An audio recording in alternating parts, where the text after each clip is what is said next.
गुरुजी, जैसे कि ज्योतिष का महत्व है, बहुत है, हमारे वेद पुराणों में मिलता है, लेकिन आज की जो यंग जनरेशन है, मॉडर्न जमाना जिसे कहते हैं, वो अभी धीरे धीरे इन सारी चीजों से भरोसा उनका कम होता जा रहा है।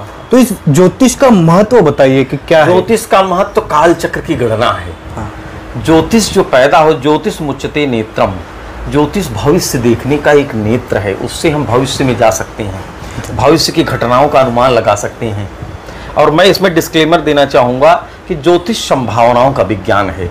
जैसे एक क्लास होती है, उसमें 60 स्टूडेंट होते हैं, 60 में टॉप 10 के होते हैं, फिर बीच वाले होते हैं, फिर बिलो ऑर्डर होता है। ऐसे ही ज्योतिषी भी होता है। ज्योतिष जितना ब्रिलियंट होगा, जितना लॉजिकल होगा, जितना कंसंट्रेशन से उसको स्टडी होगी, वो उतना सफल एक्यूरेसी लेवल दे पाएगा। और जो लोअर क्लास का होगा सिर्फ, तो वो उसी लेवल में। इसीलिए छोटे कम दिमाग वाले इसमें अगर आते हैं, ज़्यादातर आजकल क्या है कि कर्मकांड और ज्योतिष को ऐसे लोग कर रहे हैं जो कोई काम नहीं पा रहे हैं, वो इसमें चले जा रहे हैं। तो अब उनका बौद्धिक स्तर इस लेवल का नहीं है कि वो समझ पाएं। ये IAS IRS क्लास वाले जो ब्रिलियंट माइंड हैं, या आप देखेंगे कि ऐसे व्यक्ति जो अच्छा ज्ञान रखते हैं, जब वो इस तरफ मुड़ते हैं तब वो उनको लोग मानना शुरू कर देते हैं। ऐसा कोई ज्योतिष मैंने नहीं देखा कि ब्रिलियंट हो और उसकी पूछ न हो। अगर वो ब्रिलियंट है, एक्यूरेसी लेवल है, तो निश्चित उसकी डिमांड रहेगी। उसके आसपास का वातावरण आप देखेंगे ज्ञानियों से भरा रहेगा। एक बहुत मतलब आम बात ये है कि ज्योतिष में जो निकलता है कभी कभी वो सही होता है। हाँ। ऐसे क्यों होता है? मतलब इसका कुछ वो सत्य इसीलिए है कि हमारा जो जीवन है ये पूर्व जन्म पे आधारित है। ये जो हमारी गणना है, जो सनातन धर्म है, ये पूर्व जन्म में हम ये मान के चलते हैं, कुछ करनी कुछ कर्म गति कुछ पूर्वज के पाप। ये जो हमारे भाग्य का निर्माण होता है। कोई बच्चा, लोग कहते हैं कि कर्म प्रधान, कर्म हम कैसे प्रधान मान सकते हैं? कोई बच्चा पैदा होते ही पोलियो हो गया, पैदा होते ही अंधा पैदा हो गया, ये कारण क्या है? उसने तो भी कोई कर्म नहीं किया। तो ये कर्म आया कहाँ से? कर्म आता है क्रियमाण। क्रियमाण, प्रारब्ध और संचित, 3 तरह के कर्म हैं। जो संचित कर्म में रखा रहता है आपके पुण्य, उससे निश्चित होता है कि आप कहाँ पैदा होने वाले हैं, शारीरिक स्थिति आपकी कैसी होने वाली है, मानसिक स्थिति कैसी होने वाली है। इसी की गणना का नाम ज्योतिष है।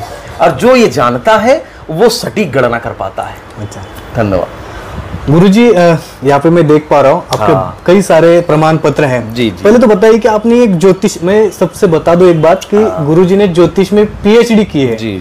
तो आप हमें बताएंगे कि PhD अपने कौन से कॉलेज से किया है? PhD जो है महर्षि कॉलेज ऑफ वैदिक एस्ट्रोलॉजी उदयपुर का है, और ये अमेरिका से संबंध है इसका। और इसमें रिसर्च वर्क हमने किया है, मांगलिक दोषों पे हमने रिसर्च किया। पिछले 3 वर्ष लगातार जो है हमने रिसर्च करके फिर ये अवार्ड पाया है। तो आपको हम एक नज़र दिखाना चाहेंगे, और ये हमारी डिग्री है। हाँ। और ये हमारी थीसिस जो हमने मांगलिक दोषों पे लिखा है, वो उसका प्रमाण पत्र है। बराबर।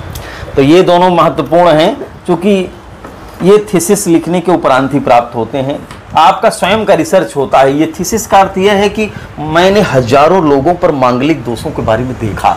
हाँ। कि उनके जीवन में अगर मांगलिक दोष है तो उन पे क्या इफेक्ट पड़ रहा है। उसकी कैटेगरीज के ऊपर सर्च किया कि मांगलिक दोष पहले में क्या है, चौथे में क्या है, 7वें में क्या है, 8वें मंगल की स्थितियों पे विचार करना, मंगल में ग्रहों के साथ कॉम्बिनेशन पे विचार करना। इस तरह तमाम रिसर्च के बाद फिर ये डिग्री प्राप्त होती है। भगवान की कृपा से जो है इसके उपरांत जब हमने रिसर्च, तो लगातार हमारे पास पहले से ही लोग आ रहे थे, लेकिन जब ये रिसर्च कर लिए तो अब लोगों की श्रद्धा और बढ़ गई है। तो भगवान की कृपा हमें प्राप्त हो रही है।